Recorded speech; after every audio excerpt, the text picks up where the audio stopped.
करते रहिएगा। मैं जो बोलूँगा सुनिएगा, समझिएगा। ये निवेदन है, मैं बहुत कमी में बोलूँगा, अपने मुँह को बंद नजारी घर जो हम लोग संस्मरण सुन रहे थे वो आपने सुधार कर देखा। यह संस्मरण के समय काल का भारतीय नई दिशा में यह प्रकाशित है। कई साल एक ग्रंथ है का नाम है विश्राम सागर। इसलिए लिखा हुआ है हरिहर आदि जगत में पूज्य देव जो को सदगुरु की पूजा की सबकी पूजा हो। फिर सुनाता और सुनिएगा। हरिहर आदि जगत में पूज्य देव जो को सदगुरु की पूजा की सबकी पूजा हो। इतनी सृष्टि के अंदर में कुछ जन है, सबके अलग अलग पूजा कोई नहीं कर सकती। अगर गुरु की पूजा कर लेंगे तो सबकी पूजा हो जाएगी, कोई छूटेगी नहीं। जैसे देखिए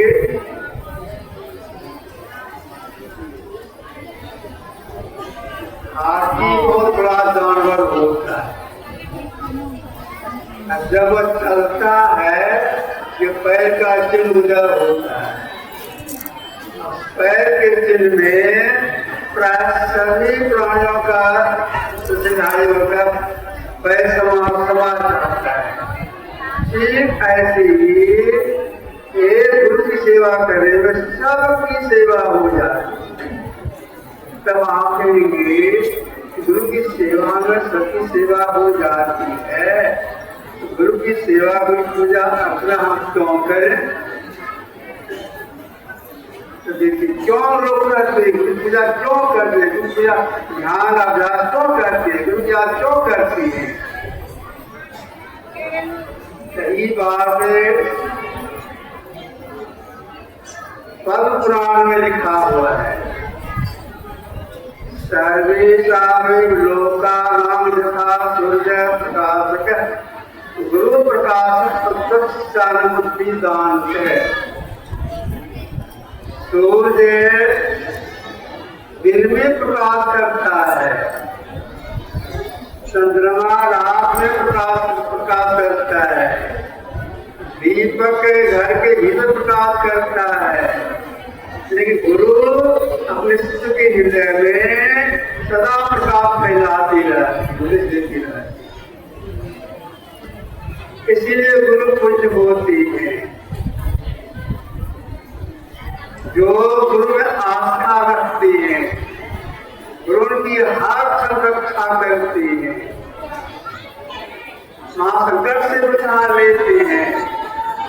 यह बात भगवान शंकर ने माँ पार्वती से कहा। मुनि भी पन गर्वा सुरैवा साधुतो यदि काल मृत्यु भया प्राप्ति पार्वती। ये पार्वती सुनो, मुनियों देवताओं के साथ से या आयु काल के मुख से भी गुरु अपने शिष्य को बचा लीजिए। तब करना क्या चाहिए? तो गुरु के आदेश अनुसार अपने चलने में चलने का प्रयास करना चाहिए। जो आदेश हो गया है चलने का प्रयास करना चाहिए। उनकी क्या आज्ञा है? उनकी आज्ञा यही है कि त्रय का समझा कीजिए। समझाना कब तो लिया गया है? ब्रह्मोत्त में आपको का गुरु यह आज्ञा है कि ब्रह्मोत्त में जब करके ध्यानालाप कीजिए। जो महापुरुष होती है हटते ही नहीं है, स्वयं करते भी हैं। इसे देखिए भगवान कृष्ण जो सुनाई थे, 4 बार उपदेश किए थे। इनके लिए भागवत पुराण आया हुआ है कि ब्रह्मे मूर्ति उत्थाय वायुनाथ है तत्व करने आप कम से भगवान ब्रह्मोत्त में जब जाते थे, आप दौड़ते थे, बुलंद करते थे और अपने आप का ध्यान करती थी। ध्यान में तल्लीन हो जाती थी। उनके देव जितना रोम हुआ था, प्रत्येक वो आनंद से खिल जाता था। अब देखो भगवान कृष्ण जो महायोगेश्वर थे, ब्रह्मोत्त में जब के ध्यानाभ्यास करते थे, तो हम लोगों को भी ब्रह्मोत्त में जब करके करने का प्रयास करना चाहिए। इसके बाद मध्याह्न काल में, ध्यान काल में मतलब 12 बजे के बाद उपदेश को कुछ हल्का करती है। क्या करती है? इन्होंने कहा अगर 12 बजे के बाद फुर्सत नहीं हो, जब भी स्नान करोगे, प्रातः 4 बजे, 8 बजे, 10 बजे, जब भी स्नान करोगे, असल बैठे ध्यान करने बाद ध्यान करोगे तो मध्याह्न गिनती में आ गया। स्नान करने के बाद कुछ करना चाहिए। इसके बाद संध्या काल में यह बात हम लोग पढ़ते सुनते हैं। अपनी सेवा में रहने का सौभाग्य प्राप्त हुआ।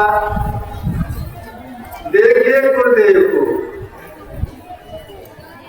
गुरुदेव अति वृद्ध हो गए थे, व्हीलचेयर में बैठ के टहलते थे।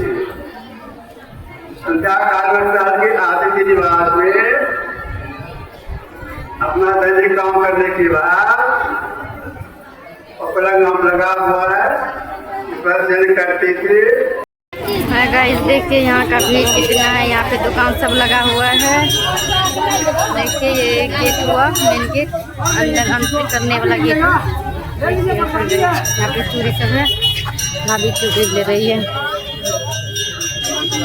ये सिंदूर लीजिए, सिंदूर लीजिए।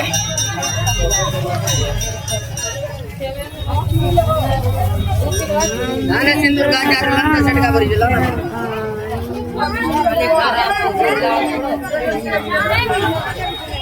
ये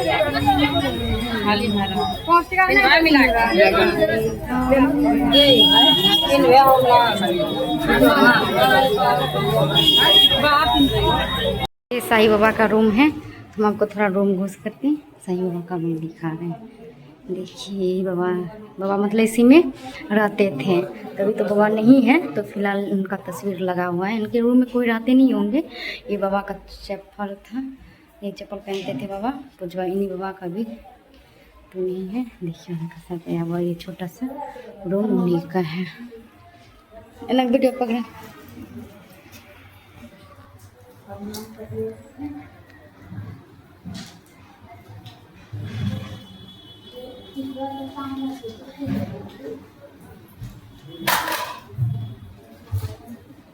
नाम क्या बंदू हो गए दिखाएं आपको साईं बाबा का ये रूम है। छोटा सा रूम है। हेलो